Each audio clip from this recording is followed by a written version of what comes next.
नमस्कार। मैं हूं आपका हमजुबान संजीव चौहान और आप इस वक्त बने हुए हैं स्टेट मिरर हिंदी पर। आज हमारे खास मेहमान हैं महमूद पारचा साहब। बताने की बहुत ज़्यादा जरूरत नहीं है, एडवोकेट हैं पेशे से और ऐसे ऐसे मुकदमे लड़े हैं जिसमें कि अच्छा अच्छा पानी मांग गया है। बचाव पक्ष के हैं, हमेशा लड़ाई लड़ते हैं, विक्टिम के साथ ज़्यादा लड़ते हैं, रहते हैं उनके फेवर में। महमूद साहब, बहुत बहुत स्वागत है पारचा साहब स्टेट मिरर हिंदी पे आने के लिए। शुक्रिया मुझसे बात आह, करने। पार्चा साहब, कुलदीप सिंह सेंगर, उन्नाव से लेके यूपी से लेके दिल्ली की सड़कों तक की मामला उछल रहा है जब से उनको जमानत मिली है।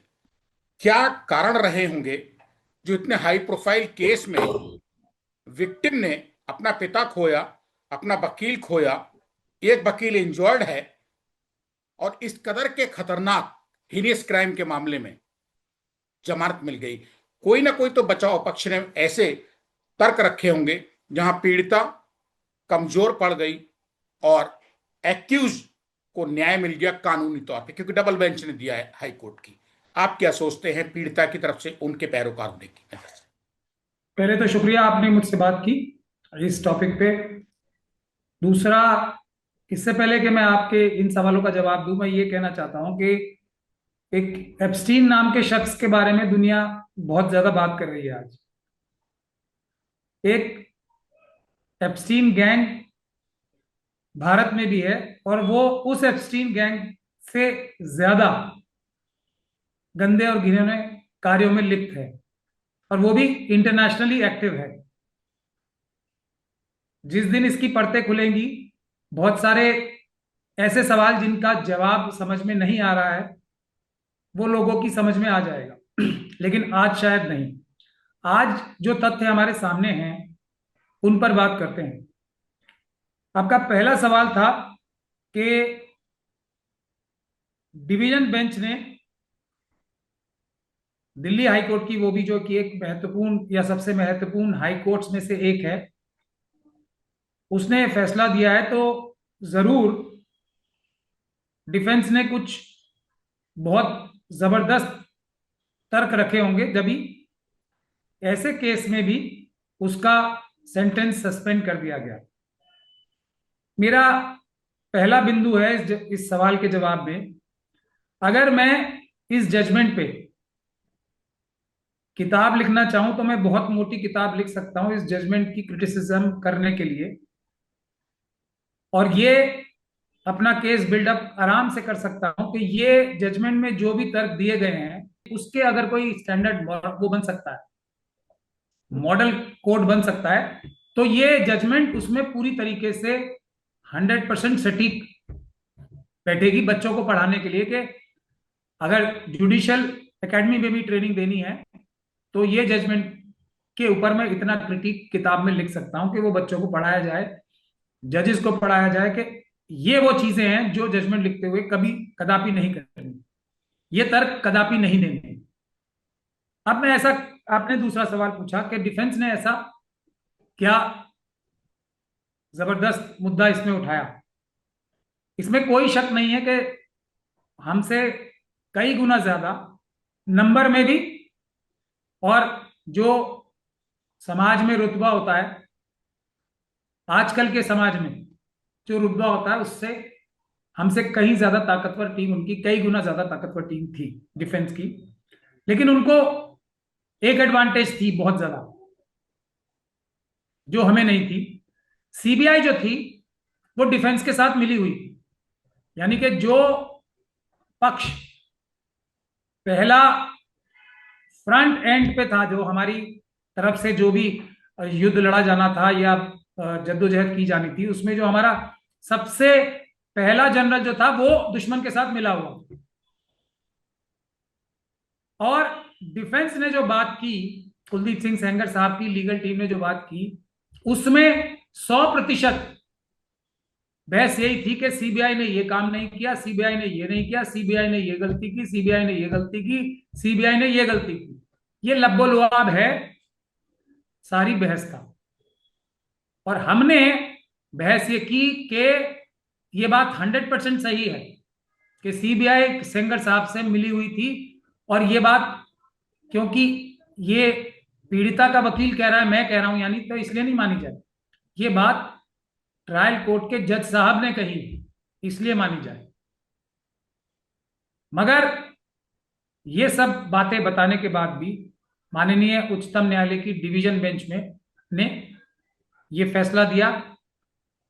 उसका मुख्य बुनियाद और बिंदु ये थी कि हमारी ये बात नहीं मानी गई कि सीबीआई ने, जबकि प्लेटर पे रख के सारा केस सजा के उन्हें दिया कि वो आराम से बाहर निकल जाए जाल में से, उसके बावजूद भी बेचारी, और क्योंकि इस केस में तो मैं ये सब केस जब ट्रायल वायल सब पूरा हो चुका था जब ही आया हूं, तो विक्टिम बेचारी पीड़िता की सच्चाई में इतनी ताकत थी, इतने सबूत उसने अपने मुंह से ही और अपनी माता जी के मुंह से दे दिए कि फिर भी इतने सबूत आ गए कि सीबीआई पूरी तरीके से मिली हुई है, तब भी सजा हो। ये बात रिकॉर्डेड है जजमेंट में, ये मेरी बात नहीं है। तो इन हालात में हमने जज साहब को ये कहा, ऑनरेबल बेंच को ये कहा कि इन हालात में क्या टेक्निकल ग्राउंड्स पे, हाइपर टेक्निकल ग्राउंड्स पे अगर तोला जाए, यहाँ पे हाइपर टेक्निकल ग्राउंड्स को इस्तेमाल किया भी जाए सेंगर साहब के पक्ष में, बहुत सारे लोग मुझसे नाराज होते हैं कि मैं सेंगर साहब कहता हूं, पर मेरी आदत है, मैं तो मोदी जी को भी साहब कहता हूं, अमित शाह जी को भी साहब कहता हूं, ये मेरी अपब्रिंगिंग है, मैं इसमें कुछ कर नहीं सकता। मैं कुलदीप सिंह सेंगर साहब को भी फांसी पे ले जाने के लिए, फांसी चढ़वाने के लिए, क्योंकि वो कानूनी रूप से डिजर्व करते हैं कुलदीप सिंह सेंगर साहब, मैं पूरी ताकत लगा रहा पीड़िता की मदद करने में, लेकिन मैं उन्हें साहब जरूर कहता हूं। उसके लिए हमने दरखास्त भी लगाई है दूसरे केस में कि इनको फांसी की सजा मिलनी चाहिए सेंगर साहब को। तो क्या कुलदीप सिंह सेंगर साहब दया के पात्र हैं, या ये बच्ची, उसके पिताजी जो मारे गए सेंगर साहब द्वारा पुलिस के साथ मिलके, या उनके वकील जो मारे गए सेंगर साहब द्वारा और उनके दूसरे गुर्गों के साथ मिलके, और जो उनकी चाची और मौसी जो मारी गई, उनका गुनाह सिर्फ यही था कि वो बच्ची के साथ खड़े होकर उनको मदद करने के लिए अदालत में जा रहे थे। क्या ये दया के पात्र हैं आपके ज्यादा, या कुलदीप सिंह सेंगर साहब ज्यादा दया के पात्र हैं जो 6 साल से कुछ ऊपर जेल में रह लिए हैं? हालांकि इनको फांसी की भी सजा होनी चाहिए थी और इनको उम्र कैद की सजा, बावजूद इसके कि सीबीआई पूरी तरीके से मिली हुई है, तब भी उम्र कैद की सजा हुई है। ये लब्बो-लुआब है। जज साहब जो बेंच थी उसने ये माना कि ये सब कार्य करने वाला, रेप, गैंगरेप, पिताजी को मरवाने वाला पुलिस के साथ मिलके, चाचा जी को इनके झूठे केस में फंसाने वाला, मेडिकल बोर्ड में मैनिपुलेशन कराने वाला, बच्ची के पिताजी के को इलाज ठीक से ना हो ताकि वो मर जाए ये इंश्योर कराने वाला, ये बच कैसे गए, ये सब कुलदीप सिंह सेंगर ने जो कार्य किए हैं, ये सब कार्य जो किए हैं सीबीआई के ऊपर इन्फ्लुएंस कराने का, बच्ची को और उसके परिवार को जो सुरक्षा सुप्रीम कोर्ट ने दिलाई थी उसको विड्रॉ कराने के लिए केंद्र सरकार के बड़े से बड़े वकीलों को और उत्तर प्रदेश सरकार के बड़े से बड़े वकीलों को सुप्रीम कोर्ट में पिटीशन लगवाने का जो कार्य किए हैं कुलदीप सिंह सेंगर साहब ने, जज हमारी बेंच ने यह माना नहीं, ये कुलदीप सिंह सेंगर साहब ही दया का पात्र हैं, और वो भी दया छोटी मोटी नहीं, बहुत बड़ी वाली दया, क्योंकि छोटी मोटी दया से या नॉर्मल दया से कुलदीप सिंह सेंगर साहब बाहर आ ही नहीं सकते। ये है लब्बो लुआब इसका, क्योंकि सजा होने के बाद जेल नॉट बेल रूल बन जाता है। महमूद पारचा साहब, जो जमानत दी गई है और सजा सस्पेंड की गई है, एक आम आदमी की भाषा में बताएं ताकि जो स्टेट मिरर पे देख रहे हैं अपने कमेंट कर सकें, समझ सकें वो कि इस सजा के सस्पेंशन का मतलब क्या है। मतलब इसका जो फॉल आउट आप शायद पूछना चाहते हैं कि इसका मैसेज या फॉल आउट क्या होगा हमारे देश के ऊपर।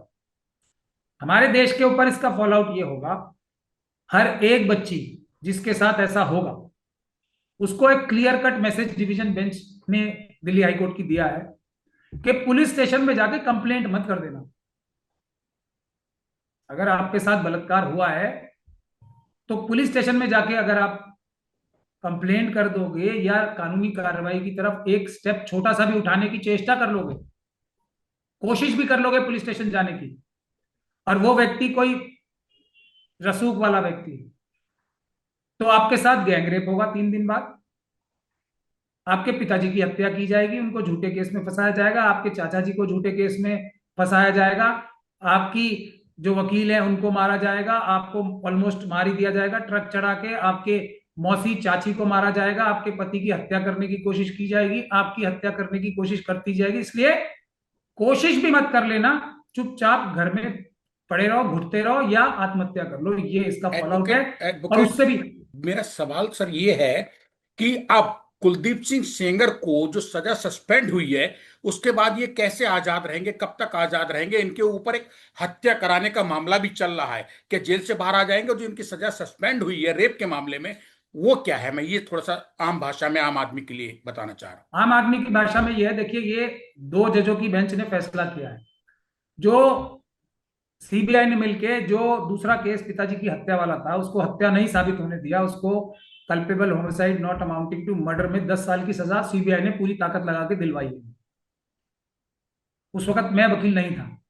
अब सीबीआई का फर्ज था ना, अगर उनके मन में इतनी सी भी ईमानदारी होती तो उसको फांसी की सजा मांगते। लेकिन फिर मैं आपको बोलूंगा कि बच्ची की गवाही से ही, दूसरी जो छोटी मोटी गवाहियां, जो जो कुछ विटनेस सच बोल गए आके, उससे इतने सबूत आ गए कि कुलदीप सिंह सेंगर साहब को फांसी की सजा होना अनिवार्य है। ये अपील सीबीआई ने नहीं लगवाई, ये अपील भी हमने लगाई। तो फॉल आउट या इसका मतलब यह हुआ कि कुलदीप सिंह सेंगर साहब जैसे ही छुट्टियां खत्म होंगी हाईकोर्ट की, डिवीजन बेंच ने जब छोड़ दिया जिसमें लाइफ सेंटेंस सजा थी, तो वो भी छोड़ने के लिए बाध्य ही है। सीबीआई यही चाहती है, वो भी छोड़ देगा और ये बाहर आएंगे। फिर उसके बाद इसकी अपील कभी भी, जिंदगी भर, कम से कम 25-30 साल, जब तक सेंगर साहब जिंदा है, कभी फैसला नहीं होगा उसमें। इसी ग्राउंड पे तो ये सस्पेंशन ऑफ सेंटेंस मिली है कि अपील में टाइम लगेगा, हमारे पास, हाईकोर्ट के पास टाइम नहीं है, इसलिए इनको छोड़ देते हैं, क्योंकि ये दया के पात्र हैं, एक्स्ट्रा ऑर्डिनरी दया के पात्र। अब इसके बाद इस मुकदमे का कुछ नहीं होगा, फैसला हो ही नहीं सकता, ये तथ्यात्मक रूप से सही बात। हूं। और यही मतलब अगर स्ट्रैटेजी डिफेंस की थी। अगर मैं गलत नहीं समझ रहा हूं तो एडवोकेट महमूद पारचा, बचाव पक्ष के जो वकील हैं, विक्टिम के, लड़की के, पीड़िता के वकील, इस वक्त वो ये कहना चाहते हैं कि एक सोची समझी रणनीति के तहत पहले खामियां छोड़ी सीबीआई ने जांच में, रेप केस में, ताकि आगे आके डबल बेंच में जब केस जाए तो सीबीआई साफ बच जाए। उन खामियों का पता कुलदीप सिंह सेंगर को दिया गया, डायरेक्ट इनडायरेक्ट, और उनका इस्तेमाल डबल बेंच के सामने किया गया, जिसमें कि अब इनको सजा सस्पेंड कर दी गई रेप वाले मामले में। एक तो आप ये कहना चाहते हैं, मैं अगर समझ पाया हूं। जी, दूसरे इससे भी ज्यादा ये ट्रायल कोर्ट की फाइंडिंग है, ये कि सीबीआई जी, मिली हुई थी। दूसरे सर, इसमें एक ये आ रहा है कि जब रेप केस में सजा सस्पेंड हुई है तो धीरे से अब नेक्स्ट जो बेंच लगेगी, जो मर्डर का, इनके पे मर्डर में 10 साल की इनको सजा हो रखी है, वो सजा भी सस्पेंड धीरे से इसकी आड़ लेके हो जाएगी कि साहब रेप केस में डबल बेंच ने दिल्ली हाईकोर्ट की सजा सस्पेंड कर दी है, और जी, उसको ध्यान में रखते हुए हमारे मुजरिम को थोड़ा सा रिलैक्सेशन दिया जाए इसमें भी। मतलब सीबीआई ने जी, इतने लूपहोल्स छोड़ दिए आपके मुताबिक, जो वो कुछ कहीं टंगे ना, नजर ना आए। वकील तो पकड़ लेंगे, आम आदमी नहीं पकड़ पाएगा कि उसने कहां कहां खाने खाली छोड़े थे, जिनमें बैठ के बचाव पक्ष अब अपनी खुली मदद कर रहा है। आप ये कहना चाहते हैं, अगर मैं गलत नहीं समझा हूं पार्चा साहब? बिल्कुल 100%। और उसको मजबूती देने के लिए जो कुलदीप सिंह सेंगर साहब का एप्स्टीन गैंग है, भारतीय एप्स्टीन गैंग, वो अभी भी इतना माहौल, जब पीड़िता के पक्ष में है देश में, तब भी ये कह रहा है कि ये न्याय कुलदीप सिंह सेंगर साहब को देर में मिला, इन्हें तो पहले ही बाहर हो जाना चाहिए था, बिल्कुल सही फैसला हुआ है, उनको झूठा फंसाया गया था। ये बहुत बड़े बड़े बीजेपी के नेता कह रहे हैं और पीड़िता का मजाक उड़ा रहे हैं। ये एडवो, पूरा। जी, एडवोकेट महमूद पार्चा साहब, आपके बातचीत से मेरा दिमाग खुल रहा है, सवाल आ रहे हैं, इसलिए मैं तुरंत कर दे रहा हूं, नहीं तो जहन से निकल जाएंगे वो। सीबीआई ने जांच की, दोनों मामलों में, रेप में भी और मर्डर में भी, पहले सजा करा ली ट्रायल कोर्ट से। उसके बाद सीबीआई आगे आता है, आपके मुताबिक इतने लूपहोल छोड़े थे कि भाई देखो, ट्रायल कोर्ट से तुम सजा होने दो, डबल बेंच हाई कोर्ट ऊपर नहीं, जाओगे तो वहां से बच ट्रायल जाओगे। कोर्ट में भी सीबीआई ने पूरी कोशिश की कि बरी हो जाए, लेकिन बच्ची ने सबूत इतने पेश कर दिए, क्योंकि उसकी सच्चाई में इतनी ताकत थी, कि सजा होनी होनी पड़ी सीबीआई की पूरी ताकत लगाने के बाद। लेकिन जब हाई कोर्ट में आएंगे तो और सख्ती से तोला जाएगा, और सबूतों पे बहस नहीं हुई अभी भी। देखिए, इसीलिए तो डिफेंस ये कह रहा था कि हमें मेन अपील पे बहस नहीं करनी। हमने ये बार बार कहा, मेन अपील पे बहस कर लो ना आप। उन्होंने कहा नहीं, उससे पुरानी बेंच ने हमारी बात मानी थी कि अगर आप इतने ही कॉन्फिडेंट हो कि आपको ये बहुत गलत जजमेंट है ट्रायल कोर्ट की, तो आप अपील पे बहस कर लो। ये पुरानी, इससे पहली वाली बेंच ने ये बात मानी थी हमारी। अब नई बेंच आई तो जो जो सेंगर साहब के वकील थे, उन्होंने पूरी टीम जो थी, उन्होंने कन्विंस कर लिया नई बेंच को कि नहीं, वो गलत थी पिछली वाली बेंच, दोबारा अब हम सस्पेंशन ऑफ सेंटेंस की बात ही सुनेंगे, अपील नहीं सुनेंगे। और उससे ज्यादा टाइम लिया गया जितना अपील में टाइम लगता। तो बिल्कुल ही इलॉजिकल, इसीलिए मैं कह रहा हूं ना, ये एक ऐसी जजमेंट है जिसपे मैं किताब लिख सकता हूं बच्चों को पढ़ाने के लिए और जजेस को फ्यूचर पढ़ाने के लिए, कि इस तरह की जजमेंट कैसी ये पॉइंट्स है जो कभी नहीं इस्तेमाल होने चाहिए, बल्कि ये वो पॉइंट्स हैं जिनको देखते ही ये समझ लेना चाहिए कि ये ऑर्डर गलत है। क्या सर, अब जब फैसला आ गया है, एक्यूज की जमानत एक मामले में सैंक्शन कर दी गई है, सजा सस्पेंड करके, दूसरे की तैयारी आप बता रहे हैं चल रही है, सब ये आपस में घल्लूघारा चल रहा है एक्यूज पार्टी और जांच एजेंसी के बीच में। ट्रायल कोर्ट को जो करना था उसने कर दिया। सवाल ये पैदा होता है कि सर, आप कहते हैं मैं फांसी करा के मानूंगा, जहां जांच एजेंसी और एक्यूज मुजरिम जब मिल गए हों, ऐसे में एडवोकेट महमूद पारचा किन बिंदुओं पे कैसे हिम्मत कर रहे हैं कि मैं इस मामले में उन्नाव रेप कांड, हत्याकांड में फांसी की सजा मांगता हूं, करा लूंगा। जी, पिताजी के केस की बात कर रहा हूं अभी सिर्फ मैं। जो आप पिताजी पिताजी की की बात कर हत्या की लीजिए। थी, मुजरिम तो तो कुलदीप सिंह सेंगर ही रहेंगे, चाहे रेप में रहे चाहे उस हाँ, सजा की तो बात है। उस केस में हम फांसी की सजा मांग रहे हैं, और मुझे ऐसा लगता है कि हमारा बहुत मजबूत केस है, और इस केस में उम्र कैद की सजा है ही। वो उम्र कैद की सजा बरकरार रखने के लिए हम कोशिश कर रहे हैं। लेकिन ये सस्पेंशन ऑफ सेंटेंस जो आया है, वो एक कानूनी रूप से देखा जाए, मॉरली देखा जाए, संवैधानिक रूप से देखा जाए, तो पूरी तरीके से गलत जजमेंट है। इसलिए हम उम्मीद करते हैं कि माननीय उच्चतम न्यायालय, क्योंकि सो मोटो कॉग्निजेंस ले, मेरा मेरा तो ये दिली इच्छा तो यही है, क्योंकि ये एक सो मोटो केस चल रहा था सुप्रीम कोर्ट में, जो alarming rise in child rapes and child sexual assaults, उसका ये मेन, तो उसमें सुप्रीम कोर्ट को स्वतः संज्ञान लेके पूरे देश के जजेस को सेंसिटाइज करना चाहिए, और ये जजमेंट पढ़ानी चाहिए कि ऐसी जजमेंट नहीं लिखनी कभी भी। तब थोड़ा सा हमारे देश की बच्चियों को थोड़ी सी सुरक्षा मिलेगी। उससे आगे बहुत कुछ करने की जरूरत है हमारे जजेस को, चाहे वो डिस्ट्रिक्ट कोर्ट के हो, चाहे हाई कोर्ट या सुप्रीम कोर्ट के। विमेन इश्यूज पे, बच्चियों के इश्यूज पे सेंसिटाइज करने के लिए रेगुलर ट्रेनिंग देने की आवश्यकता है, ऐसा मेरा मानना है। महमूद पारचा साहब, सीबीआई यानी कि जांच एजेंसी के छोड़े गए कागजों में, दस्तावेजों में, कानूनी दस्तावेजों में झोल, उनका फायदा ये उठा चुके हैं, और आप कहते हैं कि सीबीआई जो है, आगे जांच एजेंसी तो सर सीबीआई रहेगी ना, फाइल तो सीबीआई की चलेगी ना सुप्रीम कोर्ट तक। तो वो झोल जो हैं, हाँ, क्या आपको उम्मीद है कि सुप्रीम कोर्ट में वो झोल देखे जाएंगे, ट्रायल कोर्ट के फैसले को हटा के थोड़ा सा, या उस पर नजर रख के? अगर बात यह है, मैं इन सारे केसेस में एक ही बात कहता हूं कि 80% अगर पीसफुल प्रोटेस्ट होंगे और 20% हम अदालत में लड़ाई लड़ेंगे अच्छे से, वो भी रीढ़ की हड्डी के साथ अदालत में लड़ाई लड़ेंगे, तभी ऐसे केसेस में न्याय मिलेगा जो राष्ट्रव्यापी मुद्दे हैं। वरना न्याय मिलने की उम्मीद 0% है। 0% मतलब 0%। यही बच्ची की जब सिक्योरिटी विड्रॉ की जा रही थी सुप्रीम कोर्ट द्वारा, बड़े बड़े वकील जो सेंट्रल गवर्नमेंट और स्टेट गवर्नमेंट के लोगों ने एंगेज किए थे, तब ये अगर आवाज उठ जाती इस प्रकार की, तो शायद ऐसा ना होता। लेकिन तब तो सब लोग, जब एक कुछ बड़ा घटना होती है तो हमारा देश पूरा जाग जाता है, सब लोग जाग जाते हैं, लेकिन उसके बाद उस पीड़िता को या पीड़ित को अकेला छोड़ देते हैं। ये खराबी सर, हमारे देश को दूर करनी पड़ेगी, निरंतरता महमूद बहुत आवश्यक है। महमूद सर, एक लास्ट, बादशाह साहब, एक लास्ट सवाल ये है कि जी जी। इस पूरे मामले में, जमानत वाले मामले में, सजा सस्पेंशन वाले मामले में, सीबीआई मजबूत पड़ गई या कानून ने आंखें मूंद ली फैसला देते पे? मैं इस पर टिप्पणी नहीं करना चाहूंगा। मुझे कृपया ये, मैं इतना ही कहना चाहूंगा कि हमारे देश में बाबा साहब डॉक्टर भीमराव अंबेडकर ने ओपन कोर्ट का कॉन्सेप्ट इसीलिए लाया था, और उस जिम्मेदारी को हमारे देश की जनता नहीं निभा रही है, इससे भी खराबी हो रही है। ओपन कोर्ट का मतलब यह है कि हर व्यक्ति अदालत में सुनवाई देखे, सुने और उस पर टिप्पणी करे।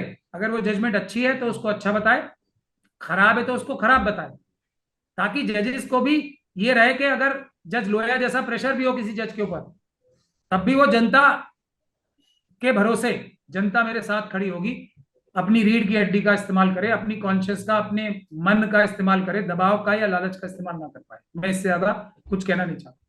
शुक्रिया। बहुत शुक्रिया। एडवोकेट महमूद पाठक साहब, स्टेट मिरर के लिए हिंदी संजीव चौहान से बात करने के लिए। नमस्कार।